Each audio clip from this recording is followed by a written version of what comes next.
Hello everyone, मेरी हिंदी कहानियाँ में आप लोगों का स्वागत है। आज की कहानी है पति के रहते हुए पत्नी के साथ लोगों ने इतना क्यों किया दुर्दशा। कहानी अगर पसंद आए तो वीडियो को लाइक, सब्सक्राइब, कमेंट जरूर करना। अलका बुआ की लाश चौराहे पर रखी थी। पूरा गांव उनके अंतिम दर्शकों के लिए उमड़ पड़ा था। गांव के हर मर्द औरत की जबान पर आज अलका बुआ का नाम था। हर कोई आज उनकी अच्छाइयों के चर्चे करते नहीं थक रहा था। हर कोई यही महसूस कर रहा था जैसे कोई उनका अपना उनसे बिछड़ गया हो। गांव में किसी के यहाँ अगर कोई कामकाज होता तो अलका बुआ को सबसे पहले खबर हो जाती। सभी धर्म जात के लोग उन्हें अपने परिवार के सदस्य की तरह मानते थे। उनका अपना घर आगजनी की भेंट चढ़ गया था। उनके बाद से गांव का हर घर उनका अपना घर बन गया था। उनकी सुबह किसी घर में होती तो दोपहर किसी दूसरे के यहाँ और शाम कहीं और। कभी अलका बुआ का अपना भी एक हुआ करता था। उनका भी हंसता खेलता भरपूरा परिवार हुआ करता था। उनका आदमी फौज में था। देश के बंटवारे के समय उनके देवर देवरानी और सास ससुर अपने बच्चों समेत पाकिस्तान चले गए थे। सास ससुर ने उन्हें बहुत समझाया कि अलका तू भी पाकिस्तान चल, तेरे आदमी को चिट्ठी भेजकर वहीं बुलवा लिया जाएगा।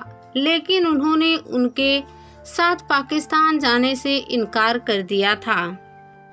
सास ससुर, देवर देवरानी और उनके बच्चों के चले जाने के बाद घर भाई भाई करने लगा।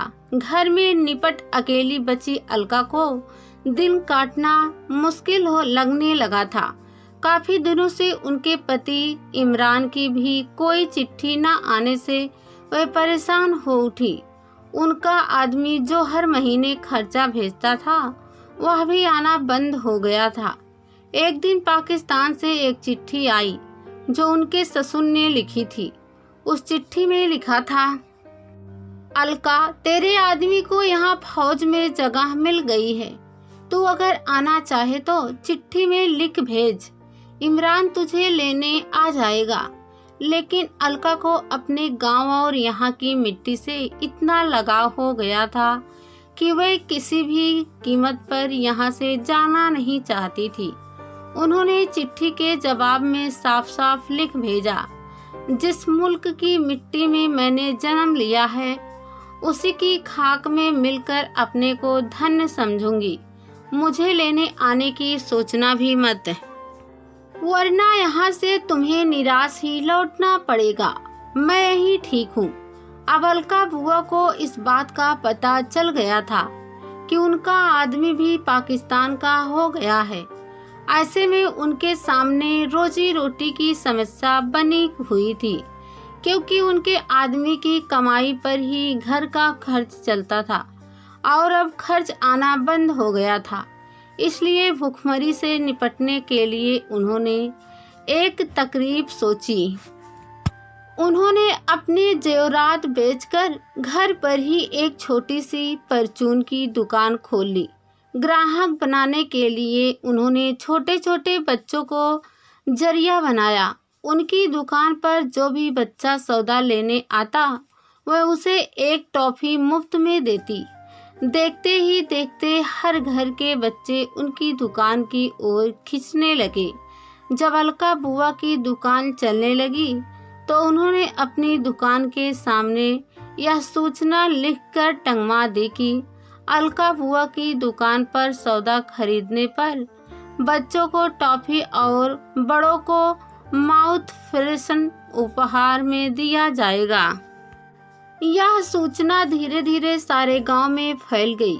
इससे गांव की बड़ी बड़ी दुकानें प्रभावित होने लगी। अलका बुआ चूंकि सभी चीजें वाजिब दाम पर बेचती थी और मुनाफा दुकानों से कम लेती थी, वह जरूरतमंदों को उधार भी दे देती थी। इसी वजह से ज्यादा मुनाफाखोर दुकानदारों की ओर से गांव वालों का मोह भंग होने लगा। अब अलका बुआ की दुकान का नाम सारे गांव की जबान पर था अलका बुआ की दुकान के आगे एक एक कर अब कई दुकानें बंद होती चली गई। जिन लोगों की दुकानें बंद हो गई थी वे गोल बंद होकर उनके खिलाफ साजिश रचने की योजना बनाने में जुट गए। एक दिन जब अलका बुआ गांव से बाहर किसी काम से गई हुई थी तो साजिश करने वाले ने मौका पाकर अलका बुआ के घर को आग लगा दी।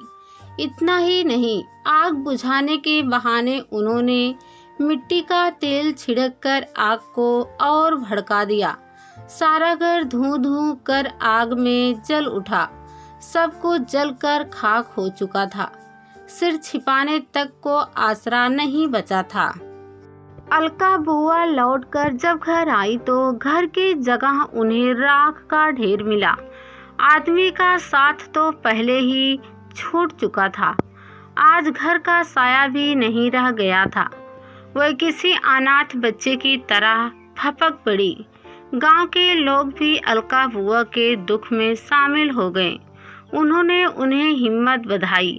गांव वालों में से एक ने कहा, अब से गांव के हर घर को तुम अपना घर समझना। तुम्हारे लिए गांव के हर घर के दरवाजे खुले हैं। थोड़े ही दिनों में अलका बुआ ने अपने अच्छे बर्ताव, सेवा भाव और गांव वालों के दुख सुख में बराबर शाकिर होकर सबका दिल जीत लिया। गांव के मुखिया ने एक दिन पंचायत बुलाकर अलका बुआ को घर बनवा कर देने की बात कही तो उन्होंने यह कहते हुए मना कर दिया कि अब उन्हें घर की जरूरत नहीं है। अब सारा गांव ही उनका घर था। गांव के बच्चे अपनी अलका बुआ के लाड प्यार से बहुत प्रभावित थे। वह अक्सर शाम के समय उन्हें घेर कर बैठ जाते और कहानियां सुनाने की जिद करते। गांव में जब कोई माँ शरारत करने पर बच्चे को मारने पीटने के लिए हाथ उठाती तो बच्चा कहता, मारोगी तो अलका बुआ को बता दूंगा। यह सुनकर माँ की ममता जाग जाती और वह बच्चे को छाती से चिपका लेती। आज जब अलका बुआ हमेशा के लिए शांत हो गई थी तो पूरा गांव हैरान था। बच्चे फटी फटी आंखों से उन्हें देखते हुए कह रहे थे, अलका बुआ उठो, अलका बुआ उठो। पर शायद वे नहीं जानते थे कि अलका बुआ अब कभी नहीं उठेंगी।